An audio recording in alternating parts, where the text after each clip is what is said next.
Hi everyone, I'm Sizzle, a single mother to a beautiful son. My story might sound tragic at first, but I assure you that justice prevailed in the end. This tale involves my husband, Ethan, his mother, Marie, and his grandfather, Ace. These names are fictional since they belong to a very wealthy family and could easily be recognized. I mean no harm in keeping our real identities private. I believed Ethan and I were in love during our 3 years of dating in college. I saw him as my soulmate. He was a true gentleman and did everything right. Naturally, I fell deeply in love and married him after his proposal. Everyone seemed happy except for his mother, Marie. She couldn't stand me even before the wedding. She would say things like, "You will never be good enough for my son. You don't know what you're talking about, Marie. Ethan loves me, and that's why he's marrying me. Oh please, don't try to tell me what he's doing. I know my son well. He will never be happy with a low-class girl like you. He hates cheap things, and you're one of them. Your marriage won't last. Believe me, I will celebrate when he divorces you." Marie's disdain was clear because I wasn't wealthy like them. Only her father, Ace, was rich, serving as the family patriarch and supporting their lifestyle.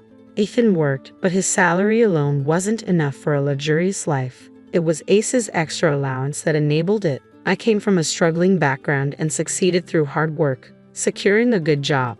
I wasn't a gold digger and preferred a simple life, even when Ethan and Marie tried to make me conform to their way of living. I should have realized that these differences might doom our marriage, but I was too naive. I trusted that my husband's love would bring me happiness after a life of hardships.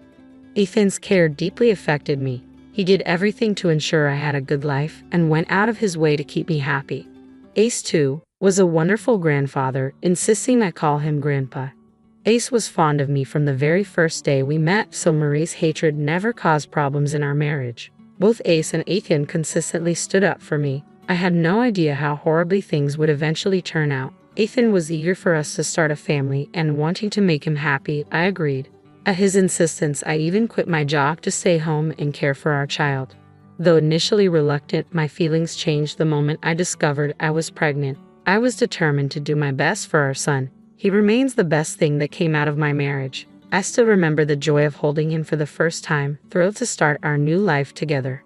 But everything changed for the worse as soon as I stepped back into our home. Marie took my son from me just as I returned from the hospital, still weak and recovering. This sudden, confusing turn of events left me reeling. As I tried to understand what was happening, I saw Ethan throwing 3 packed suitcases at me. "What is going on? What are you doing?" I asked, bewildered. "What do you think we're doing, Cecil? Your time is up. You need to leave the house," Ethan replied coldly. "Wait, what? What are you talking about, Ethan? What's happening?" I pleaded, desperately trying to understand. "We're kicking you out, and I'll be divorcing you very soon. That's what's happening, Cecil. Did you really expect me to put you on a pedestal and worship you for the rest of my life? Why are you being so cruel? What's happening? Why are you doing this?" I cried out in shock and disbelief. "You have served your purpose," Ethan said, his words cutting deep. "We don't need you anymore, so take your trash and get out." "You have to be kidding me, right? Marie, you can't do this to me." "Ethan, why are you doing this? What's going on?" I pleaded, my voice shaking. "Didn't you hear my mother, Cecil? You've already given birth to my baby, so I have my heir. I don't need you anymore. I'll be divorcing you at the first chance I get," Ethan said, his words slicing through me like a knife. I felt like I was in a horror movie. The man I had married was now a stranger, cold and unrecognizable. I shook with anxiety, overwhelmed by their cruelty, my emotions still raw and my hormones in turmoil after the birth.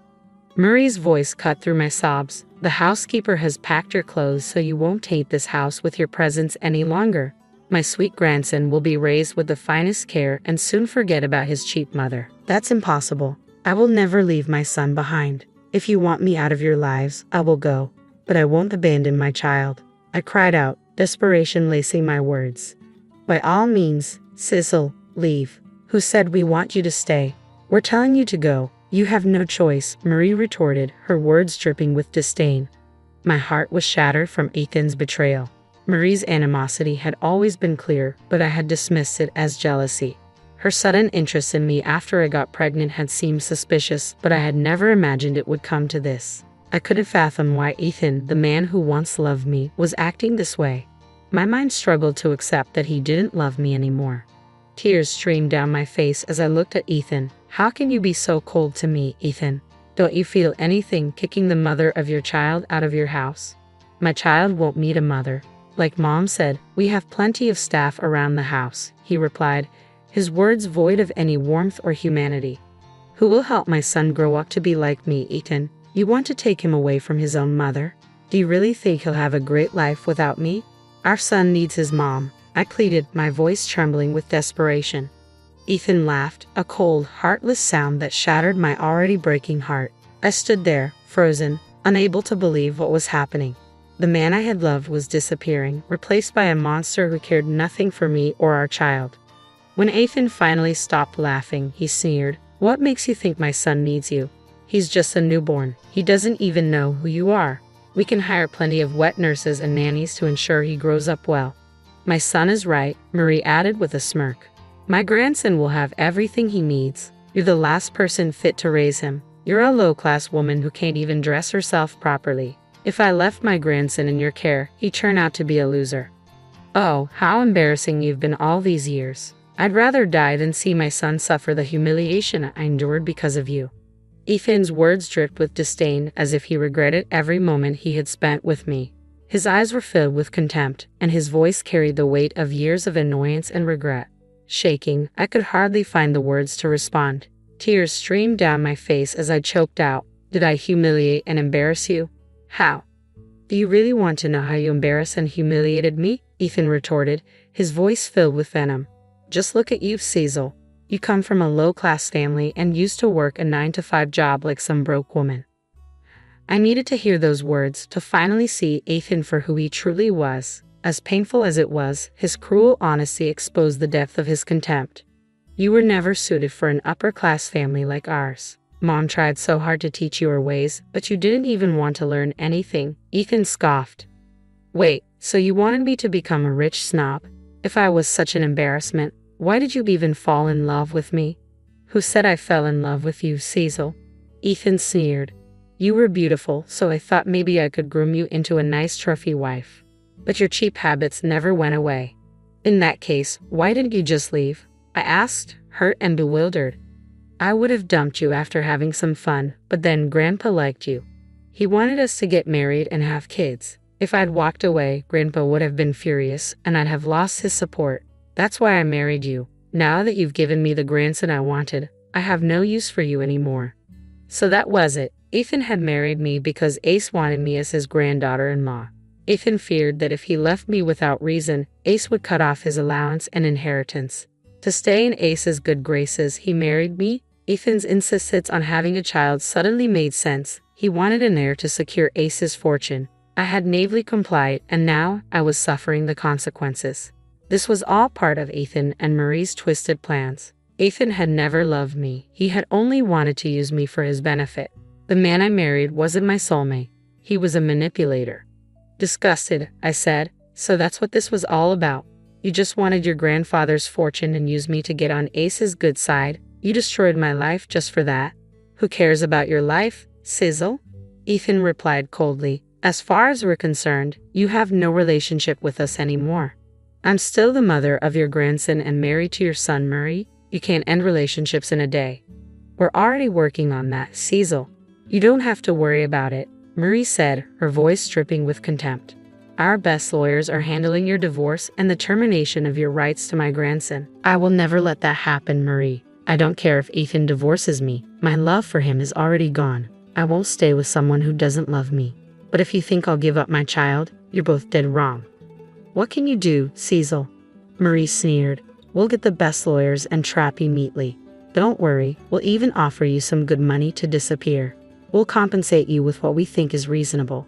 Cooperate, or we'll make your life a living disaster."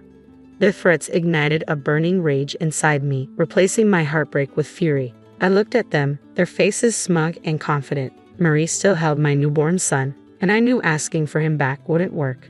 She had more people on her side, and I was too weak to fight. I didn't want to risk my son's safety by trying to snatch him away. Instead, I took a deep breath and spoke calmly. "You want me out of the house? Fine, I'll leave. I'll go right now. But I will not let you take my son from me."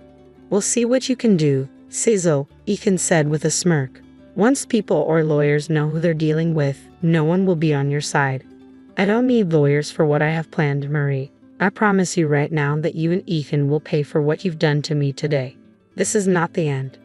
Oh, please, Marie scoffed. Save your ridiculous threats for someone else, Cecil. You can't touch us. We will crush you anytime. We also there's no use going to Grandpa about this. Blood is thicker than water, and he will side with his family over anyone else. He always has. I didn't bother to grace them with a reply. They simply didn't deserve one from me. I refused to stand there and waste my time while Marie and Ethan made fun of me and threatened me. It wasn't my style to threaten or yell at people. Mentally and physically exhausted and worried about my child, I needed to conserve my energy to deal with them later. So, I quietly collected my bags and left the house. Marie and Ethan actually followed me, ensuring I had truly left. They didn't need to worry. I had no interest in staying around for their insults. My skin crawled with their words. I called an Uber and left. From the window, I saw Ethan and Marie hugging and giggling as if it was the best day of their lives.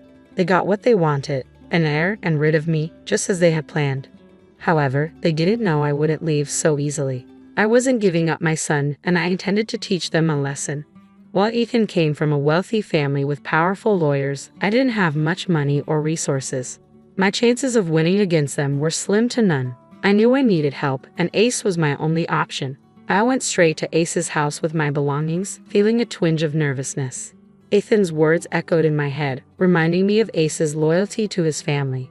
There was a small fear that he might turn me away in favor of them. After all, I felt like the nobody Marie and Ethan had always said I was. Still, I held on to hope that Ace at least would do the right thing. And I wasn't disappointed. When Ace entered the living room and spotted me with my suitcases, he seemed genuinely surprised. I thought my staff was joking when they said you showed up here with suitcases. I can see they were serious, he remarked. Well, they certainly were joking. I'm here, Grandpa, I replied, trying to hold back tears. What's going on, Cecil? Have you been crying? Your eyes look puffy and you really don't look well, Ace observed.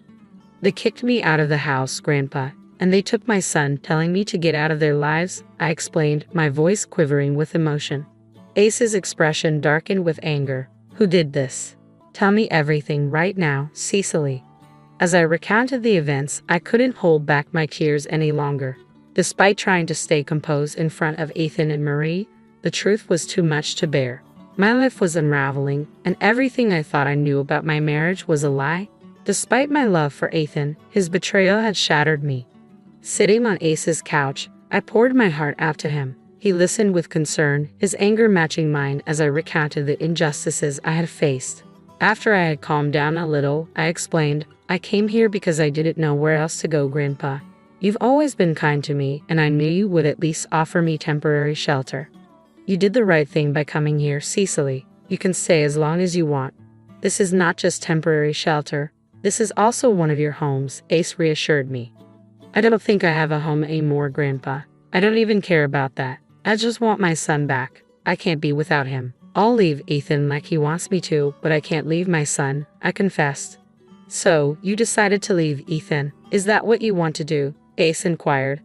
I can't stay with him anymore, I replied firmly. Grandpa, he showed me his true colors, and I know he's not the man I loved.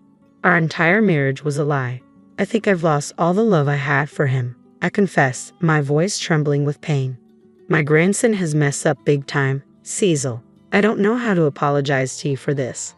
What he and my daughter have done is not okay. Actually, I think it would be better for you to leave him, Ace admitted, his disappointment evident. I am willing to do that, Ace, but Ethan and Marie want me to terminate my rights to my kid. I don't want that, Ace. Please don't ask me to do that, I pleaded, fearing his response. I was terrified that Ace would side with Ethan and Marie on this matter. While he didn't push me to stay with Ethan, which I was grateful for, I worried he might not support my decision to take his great-grandson and leave. However, Ace's next words surprised me. I will never ask you to give up my great-grandson, Cecil. You were his mother, and he needs you in his life. What he doesn't need is an evil father and grandmother like Ethan and Marie, Ace declared passionately. Oh God, the things they have told you and what they have done to you are horrible. I don't know what to do, Grandpa, I admitted, feeling overwhelmed. My dear Cecily, you don't have to worry about anything. I'm here for you and my grandson. I will never separate a mother from her son. Ethan and Marie will pay for what they have done, Ace assured me, his voice filled with determination. Really? You'll take my side over them, Grandpa? They're your family, and like they said, blood is thicker than water. You always put your family above everyone else. That's what I liked about you, I said, surprised by his unwavering support. That's some nonsense, Cecily. If Ethan and Marie are my family, you and my grandson are too, Ace replied firmly, leaving no room for doubt. I gave you the mission to call me Grandpa instead of my name because you are family to me. At the end of the day, I won't tolerate anyone being so cruel and vile, even if they are my own family. So Marie and Ethan are going down, no matter what. Ace's kindness brought tears to my eyes, but in a good way. I was truly fortunate to have Ace as my grandpa. He filled a little hole in my chest that was there because I never met my own grandparents. I will always be grateful to Ace for what he did for me. He was furious and promised me justice. Quickly, he called his staff and made a few phone calls. Meanwhile, Ace's housekeeper stayed with me, ensuring I had food and was all right. It was ironic that an unknown woman was showing me more compassion than my own husband and mother-in-law. I hated myself for falling in love with a man like that. After a while, Ace returned to the living room and asked me to come with him. In the car, he shared his plan for Ethan and Marie. It was glorious, and I couldn't help but feel a little sorry for what was about to happen to them. Their lives were about to take a drastic turn for the worse. We arrived at the house, and the staff let me in because Ace was with me. Ethan and Marie came rushing down the stairs to see why I was there. However, their demeanor changed when they saw Ace's angry face. It was enough to send shivers down anyone's spine. Despite their attempts to maintain a fake pleasant expression, their nervousness was evident. They greeted Ace, trying to mask their apprehension. Do I look like I'm here for lunch, Marie? Why on earth did you kick out your daughter-in-law, and what am I hearing about taking away my great-grandson from her? There was also something mentioned about a divorce. Care to explain that, Ethan? I don't know what you're talking about, Grandpa. Cecily left of her own accord. She said she doesn't want to be a mom or a wife anymore. We didn't do anything, Ethan replied hastily. That's right, Dad. Cecily walked away on her own, and now she's spreading lies about us. I always knew she wasn't a good fit for the family, and now you know what kind of a horrible woman she is, Marie chimed in, attempting to paint me as the villain. Their attempt to twist the narrative shocked me. For a moment, I feared Ace would believe them. Even Ethan and Marie seemed confident he would, but they were left flabbergasted by Ace's response. Do you think I don't know what goes on in this house? Do you think you can manipulate me with lies? Dad, we're not lying to you. Shut up right now. I don't want any filthy lies coming out of your mouth. Have you forgotten that this house is in my name? The staff here are on my salary, so they tell me everything that happens around here. Yes, I know everything that you two have tried to do. Did you really think I would let you off the hook so easily after you manipulated me and Cecily? I can't believe this, Grandpa. Please, you have to understand. I don't love Cecily. I only married her to make you happy, Ethan pleaded. Oh, don't worry. I know all about how you had planned to use and discard Cecily, but only married her because you didn't want to risk losing your inheritance. You think that was a noble thing to do, Ethan? Is that the values you uphold? I taught you. Perhaps it was your good-for-nothing mother who made you this way. Ethan tried to interject, but Ace shut him down immediately. Did I give you permission to talk, Marie? Ace's voice was sharp, cutting through the tension in the room. Marie and Ethan were now seriously scared, while Ace remained very, very angry. I couldn't help but enjoy watching them being scolded by Ace. It was glorious, but I knew it was just the start of the show. Ace continued to berate Ethan and Marie for a good hour, reducing them to tears. He reminded them that they were both at his mercy because they lived on his money. When he was done, Ethan was literally on his knees, begging for forgiveness, while Marie cried like a child.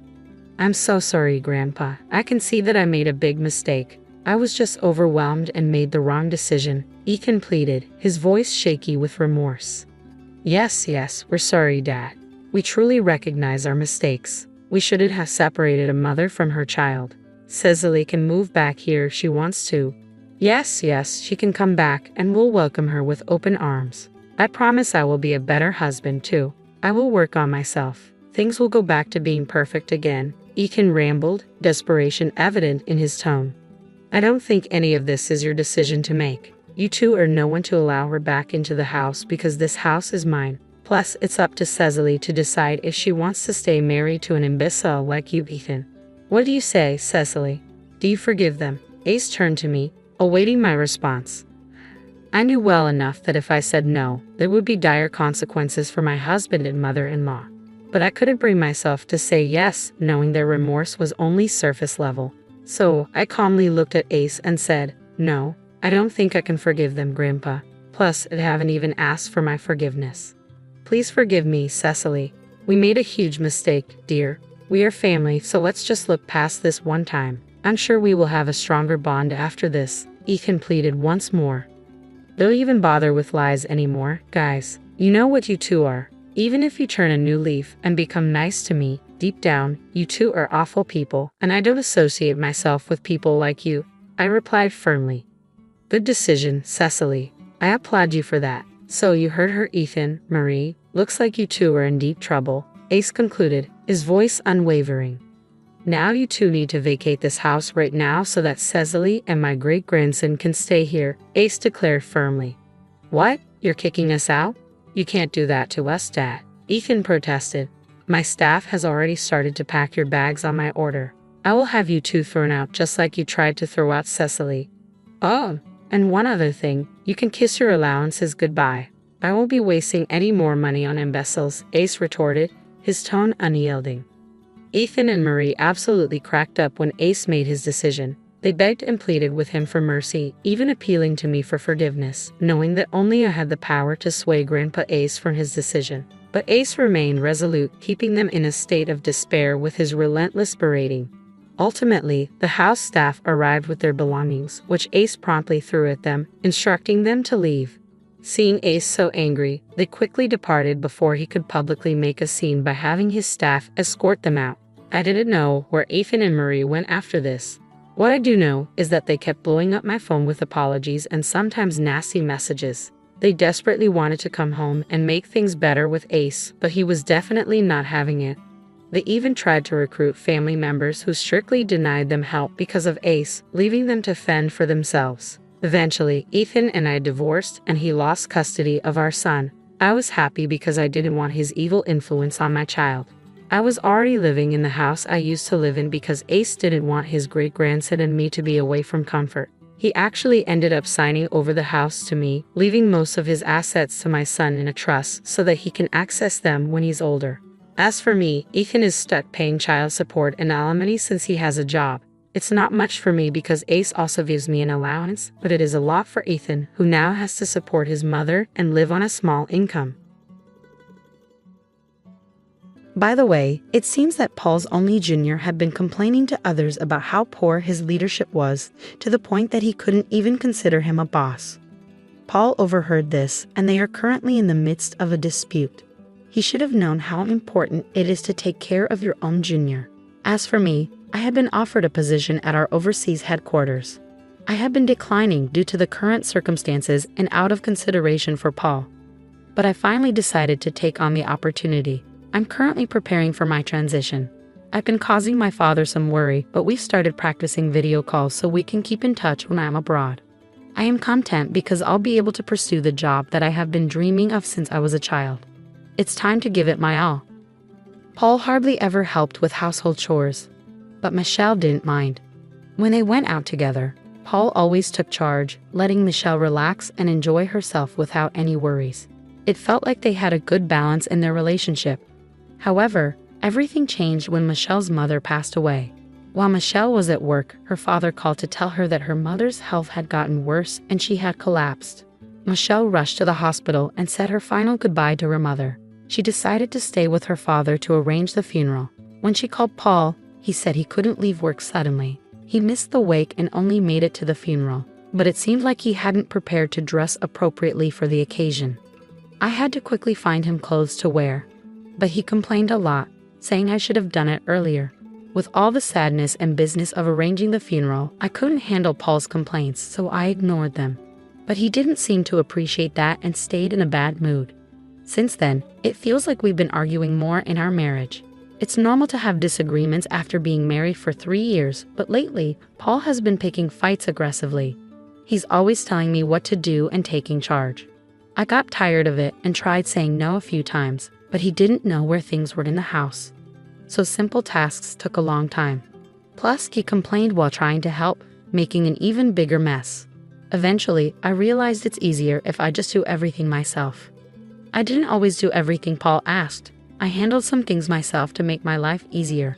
I mentioned preparing for my mom's first death anniversary gathering next week.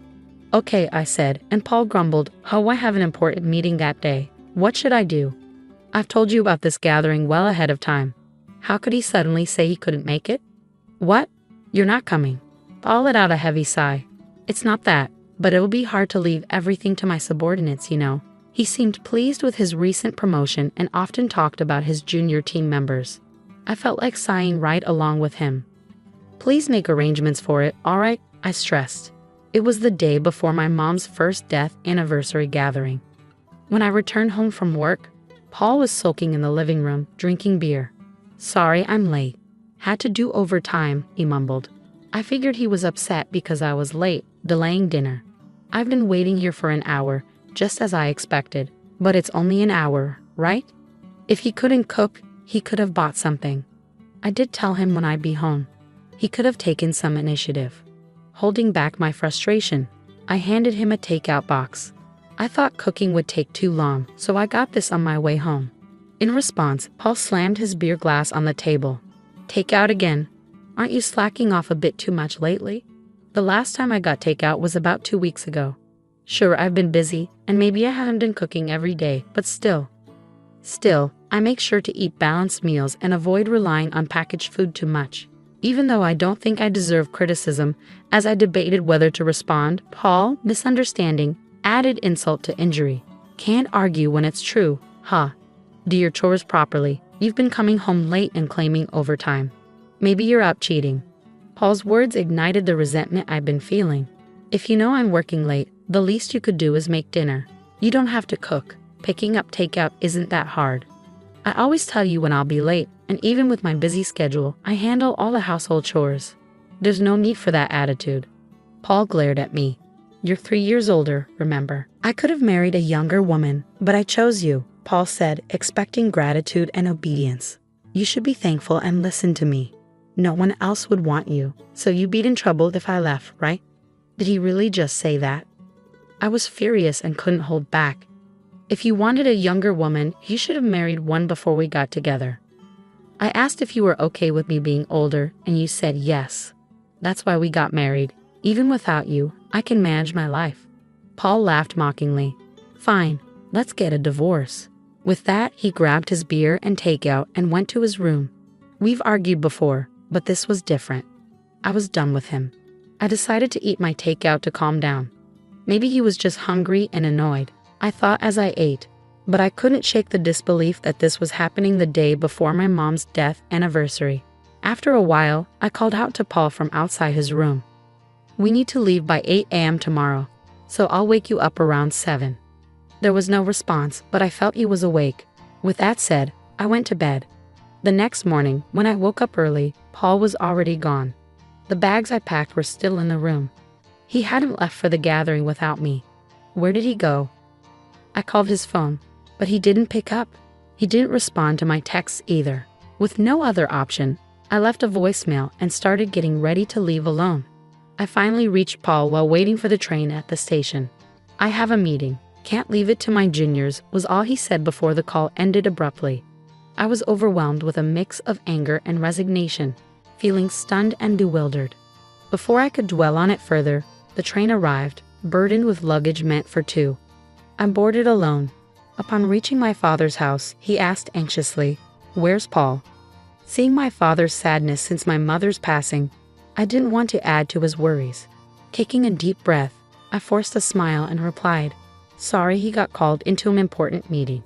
He was supposed to come, but with his recent promotion, it sounded crucial, so I encouraged him to prioritize it. My father nodded in understanding. I understand. He's working hard. It's disappointing not to see him, but your mother would understand. Let him know he's always welcome here. His words stung a bit, but I maintained my smile throughout the day. With no word from Paul and the night growing late, I didn't reach out to him either. Planning to stay the night and return home the next day as planned, I saw no need to contact him. Though it felt childish, I thought about making him his favorite dish, hamburgers, tomorrow. With that in mind, I went to bed. The next day, I left my father's house and got home around noon. Before going grocery shopping, I wanted to drop off my bags. As I entered the living room, I saw Paul had left dirty laundry lying around as usual. I sighed, thinking he still hadn't learned how to use the washing machine, and tossed his laundry in with mine. Taking a break and returning to the living room, I noticed something on the table. As I got closer, I couldn't believe what I saw: divorce papers already signed by him. Why? I stared at the papers in disbelief. Was this his way of asking for a divorce? I grabbed my phone from my bag. It should be Paul's lunch break. I wasn't sure if he'd answer, but to my surprise, he did. As soon as I called, I asked, "What's the meaning of these divorce papers?" Paul laughed and replied, "What's there to question? It's exactly what it seems. I don't want an older wife who won't handle household chores. That's why I want a divorce. If we split, I can find a younger wife. After all, a wife is like a status symbol, right? I can't boast about you because you're older. It's tough when my team asks about you, and avoiding the topic isn't easy." I was speechless, unable to respond. "If you want to avoid a divorce, start doing your chores properly. I'll be home as usual today, so make sure to get some beer, all right? If you disagree, take the divorce papers to court. It's your call." With that, he hung up, leaving me in shock, unable to utter a word. Paul probably assumed I'd comply if he said that. I only did the chores because I disliked having to ask or beg him. He must have believed I did it to keep him from leaving me. Perhaps he thought I wouldn't stand up to him because he's the dominant one. Being married to a younger husband might seem glamorous to some, but in reality, there's nothing remarkable about it. I often emphasized his youth, but in truth, he's average in looks, personality, and income. There's nothing particularly special about him. Labeling him as younger was simply convenient. When we married, I worried about the age gap, but now that we're both in our 30s and he's just 3 years younger, it doesn't seem significant. If there were a larger age difference between us, perhaps I feel differently. It's disheartening to constantly be labeled as the older wife when we're practically the same age. Determined to take action, I grabbed my bag and headed straight to the family court. Submitting the divorce papers brought a sense of relief, signaling the end of our relationship. I realized I could live without Paul. With newfound freedom, I felt lighter and decided to request a few days of paid leave from my boss. Luckily, work had just slowed down, and he granted me a week off. Now divorced, I needed to organize my belongings. With minimal possessions, cleaning up was a breeze. I stored larger items in a storage unit, packed essentials and clothes in my car, and spontaneously decided to visit a hot spring resort. Since it was the off-season, I found a cheap hotel for my stay without any hassle. Driving with excitement, I indulged in the hot springs and relaxed in my room, only to be interrupted by a ringing phone. "Michelle, I asked you to get beer, didn't I? Where are you?" It was Paul's usual time to return home. I chuckled, recalling his words. "I'm at a hot spring resort." "What? A hot spring resort? Why? What's going on? Didn't you say to file the divorce papers if I didn't agree with you?" I pictured my ex-husband flustered, and my laughter grew. "Wait, did you really file them?" "Yes, I did." "Why?" "It was your suggestion, Paul." "Have you forgotten what you said earlier?" His tone became perturbed. "Wait, are you joking? When you say hot spring resort, do you mean some nearby spa? If so, I'll get dinner, so come home soon." I couldn't help but laugh at the sudden, seemingly caring tone as he claimed to be a considerate husband. It took about an hour and a half of driving. There's even an outdoor natural hot spring. It's so relaxing. I hope it doesn't rain tomorrow. Since you're going to get your own dinner, I've already packed my things so you won't have to worry about me coming back. Take care of yourself. Paul begged me to return, but I had no intention of going back. You're the one who initiated the divorce. Have you forgotten? It was obvious you were using divorce as a threat to control me. I told you, I can manage without you. Now that you've divorced your older wife, go find a younger one. Whether you can or not, I don't know. Paul fell silent. It's none of my business, but you should consider moving out of that apartment too. Finally, Paul spoke again. Why should I? His voice was barely audible. Think about your income. You'll go broke soon if you keep living there. You can't clean, do laundry, or cook. You'll need housekeeping and dining out, right? That costs money. It would be a problem if most of your salary went into rent. You thought you were the provider, but my salary is nearly double yours. You never provided for me. If anything, it was the other way around. Also, you were overconfident just because of one junior. But did you know I have multiple juniors under me and even more under them? I don't usually talk about work because Paul gets moody, but I outrank him in both position and salary. You'd think he'd notice after living together, but it seemed like he was fine finding out now. Perhaps Paul, being dominant and proud, kept his ego intact by looking down on me. Now that he can't, he must feel defeated. I've shattered his pride as payback for all these years. The reason I handled household chores without complaining, despite your domineering behavior, was partly because you were younger and I cut you some slack, and partly because it was too much hassle to ask you for anything. It's not like I needed you to stay with me. I was just taking care of your needs along with mine. So when you said, do the chores or we divorce, of course I chose divorce. We're strangers now. Goodbye then. I said what I needed to and hung up. Feeling refreshed, I savored the hotel's food afterward. As expected, Paul sought reconciliation, but I replied with a smile. I'm older than you. I'm sure you don't want me back. Presumably, he wasn't successful with younger women. Eventually, Paul gave up and moved out of the apartment. I hired a lawyer for the division of assets, demanding more to compensate for the burden of household chores imposed on me until now. Paul, being cheap, didn't hire a lawyer, so I had the upper hand. With my lawyer, we reached an agreement with favorable conditions for me. By the way, it seems Paul's only junior had been complaining to others about his poor leadership, to the extent that he couldn't even see him as a boss. Paul overheard this, and they're currently in dispute. He should have realized how crucial it is to support your own junior. As for me, I've been offered a position at our overseas headquarters. I initially declined due to the current circumstances and out of consideration for Paul. But I finally decided to seize the opportunity. I'm now preparing for my transition. Though I've caused my father some worry, we've started practicing video calls to stay connected when I'm abroad. I'm content knowing I'll be pursuing the job I've dreamt of since childhood. It's time to give it my all.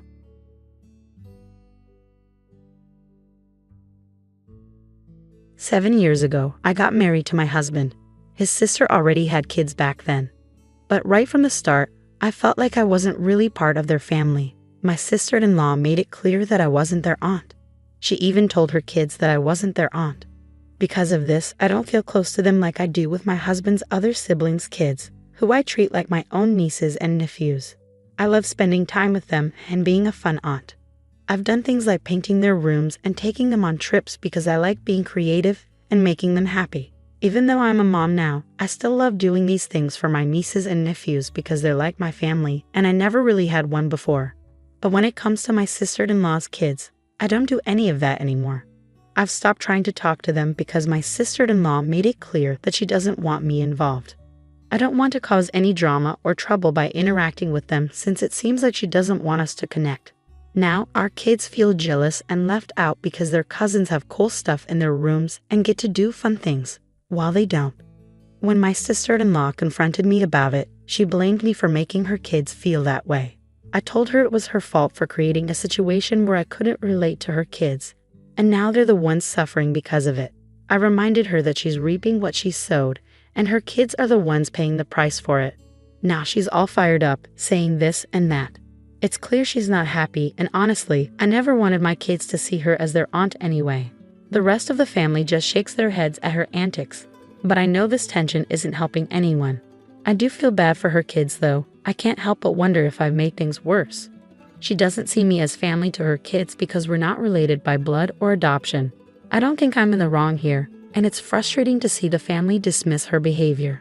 If anyone confronted me about it, I'd explain that I've always respected her role as a parent, even when she asked me to step back from being an aunt years ago. It hurt, but I understood and never crossed any boundaries. It's unfortunate that things turned out this way, but I had to respect her wishes. I didn't set these boundaries, I just followed them. When she complained to OP could have responded, "Do I know you?" But I wonder if the sister-in-law was the only daughter among the siblings. Maybe Enopi being the first woman to marry into the family triggered her. Over time, as the other brothers got married and had kids, she became less aggressive, but the damage was done. The only reason the sister-in-law regrets it now is because OP turned out to be a fantastic aunt to other children, and the sister-in-law's plan backfired. Actions have consequences. OP, you followed her instructions not to get involved. It seems like the rest of the family knows she's difficult too. Everyone here seems to have their faults. You probably aren't telling the whole story about what's going on between you and your sister-in-law. But it's not fair for either of you to involve the kids. And what about your husband? Does he also ignore his niece and nephew? Why is he supporting either of you acting this way? I couldn't disagree more. The sister-in-law made the choice to exclude OP and is now causing conflict because OP respected the boundary she set around her kids. Are you suggesting OP should have ignored that boundary? I understand your concern for her kids. Sadly, they suffer because of their mom's actions. But before you try to change anything, consider how your sister-in-law will react. She might turn any contact into something negative. Keep that in mind as you decide what to do next. This situation happened 2 months ago, but he's still upset about it. I'm a 45-year-old woman. I love my oldest son, but he's almost an adult and acts like one.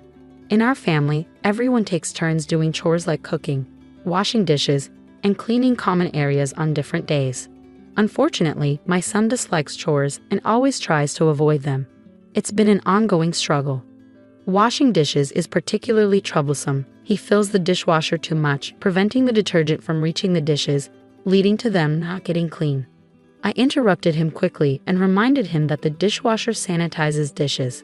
My husband supported me, saying, if he wants dinner, he'll eat from his dishes. He often promised to wash some, but I refused, reminding him that he had the chance to clean them properly the night before. I told him to eat from them as they were or skip dinner.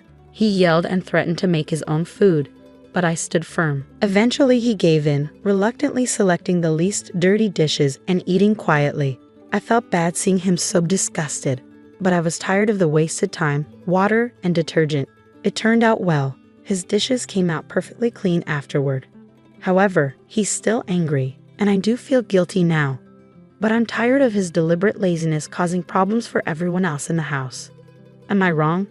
You're not wrong, and I think you handled the situation well. However, I disagree with your statement that he doesn't realize his laziness screws over everyone else in the house. He knows, he just doesn't care. He's old enough to understand the consequences of his actions, and it's time he learns. This should have been addressed sooner. If he doesn't face consequences, he won't change his behavior. Instead, he learned that even when I make a mistake, my parents will have to fix it because they need to eat too. What OP did was smart because he's almost an adult, and it's time to learn how to do things properly. The fact that he suddenly knew how to do the dishes correctly overnight shows that he was capable all along but chose not to do them properly. Well done, OP. I grew up in poverty but worked harder than anyone else to achieve success in my personal, financial, and professional life. My family often had to choose between bus fare and a meal. So when I became financially successful, many people approached me for help. I helped them out of compassion and understanding, knowing how much a small gesture can mean to someone in need. However, many of those I helped started to see me as their personal ATM. I never faced this issue with people who were already financially stable. They would have been embarrassed to ask. While I don't spoil my kids, we do live comfortably in a nice house in a good neighborhood, and I expect them to work hard and excel in school. My eldest son, a teenager, got into trouble for telling a peer that he didn't want to be friends because of his financial situation. A teacher overheard and reacted strongly. Unlike that teacher, I took the time to understand the context and facts before responding. My son then began spending time with Austin. Austin would often lament about not having money to participate in activities, so my son would sometimes cover for him. Like when they went to see Top Gun and Austin couldn't afford a ticket, my son paid for him. However, things got uncomfortable when Austin began to expect my son to foot the bill regularly. The tipping point came when they went to IHIL with friends, and Austin assumed my son would pay for his meal too. While my son only ordered onion rings, Austin indulged in a full meal, dessert, and milkshake. Later, my son vented to their friends about how little money he receives from me, and yet he still has to work as a tutor, only for Austin to take advantage of his generosity. Consequently, their friends distanced themselves from Austin. A few weeks later, in class, Austin wondered why he wasn't being invited to hang out anymore. My son replied, because he's tired of covering for him. Austin responded, but I'm poor. My son sarcastically remarked, oh, so you're too poor to be friends with? Maybe I should quit school and get a job like him. This exchange prompted a call from the teacher. I clarified the context of the conversation to the teacher, as she wasn't receptive when my son tried to explain it. She labeled my son as mean and threatened detention. I informed her that I would advise my son not to serve detention for this incident and asked her what she planned to do about it. She ultimately dropped the matter. Edit. It's important to note that Austin isn't in extreme poverty. He has access to resources like last year's iPhone. He has the ability to work like other kids at their school, but chooses not to. You're not in the wrong here. Consider discussing with the head teacher the emotional toll on your son, who has been coerced into giving money repeatedly, and how the last incident bordered on theft. Your son deserves support in standing up to emotional manipulation and bullying, and he has the right to end the friendship. The teacher should have heard the whole story before jumping to conclusions. Everyone involved made mistakes here. While your son's outburst might warrant detention, it's not ideal for you to interfere with a teacher's disciplinary actions unless there's a significant issue with her approach. It might be beneficial to help your son improve how he expresses himself to avoid more serious consequences in the future. I agree, your son has the right to stand up for himself. But the way he expressed it could have been kinder. A more effective approach would have been to say something like, I don't want to be friends with someone who takes advantage of me, which addresses the real issue without targeting Austin's financial situation. Being overly confrontational with someone who feels entitled might lead to further trouble. Given the circumstances, your son's response wasn't entirely unreasonable.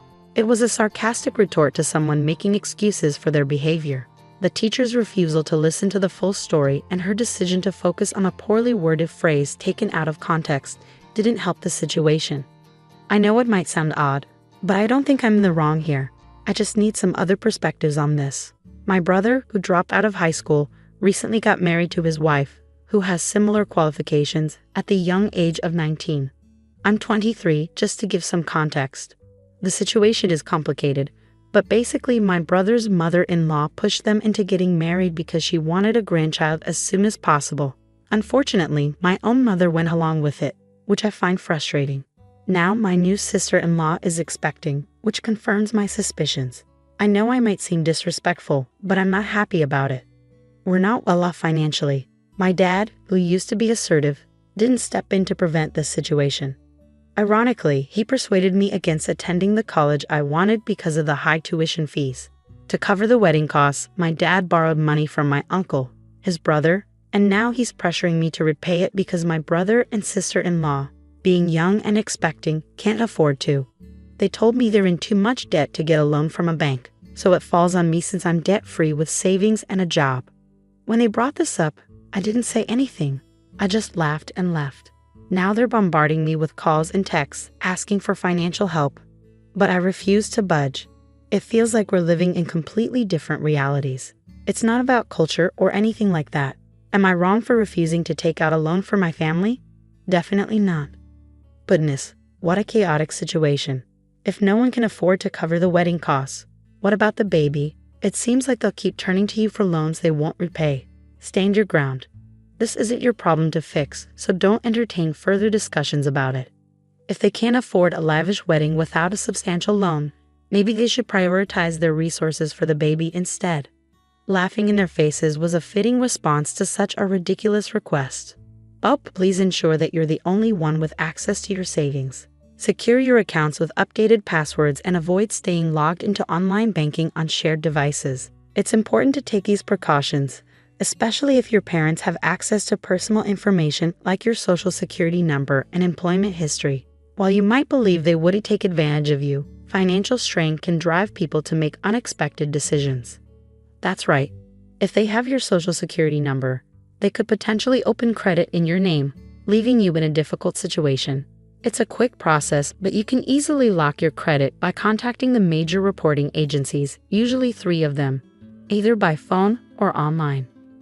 Reversing the lock is simple when you're ready to apply for loans for things like a home, education, or a car. Their financial irresponsibility shouldn't fall on your shoulders. They need to figure out a repayment plan for your uncle on their own. Growing up, I lived with my best friend and his wife, Amanda, on I-35. While Amanda has always been a friend, I've had a closer relationship with her husband. Unfortunately, they moved out of town years ago, only returning for significant family events like funerals or weddings. A few months back, Amanda visited for her sister-in-law's bachelorette party, despite feeling uneasy about it due to her sister-in-law's mistreatment stemming from jealousy or other issues. Wanting to ease her nerves, I offered to pick her up from the airport and take her out for drinks afterward. However, I made a mistake and forgot to add it to my calendar. I had already planned a date for that night and couldn't cancel it, so I arranged for the sister-in-law's best friend to pick up Amanda and take her to the hotel. 2 days later, I met up with Amanda for drinks. She was feeling really down after her mistreatment at the bachelorette party, where everyone else seemed to ignore her. We spent a few hours chatting and drinking, and then I received a text from my girlfriend, asking me to come over to her apartment. I arranged for a mutual friend to join Amanda at the bar and keep her company before leaving. After that night, Amanda stopped communicating with me. She ignored my texts and social media messages for 3 months. Finally, I decided to ask my best friend about what was going on with his wife. He listed a series of complaints Amanda had against me, including forgetting her birthday multiple times despite Facebook reminders, which she doesn't use, and the incident at the bar where I forgot to pick her up from the airport and left her alone. I explained to my friend that I tend to be absent-minded, and they should have been aware of that by now. I also mentioned that Amanda is overly sensitive and holds onto grudges. I reminded him that I had already apologized to her for everything, so I didn't understand why she was still upset. However, my best friend became angry and is now not speaking to me either. Do you think I'm the one in the wrong here?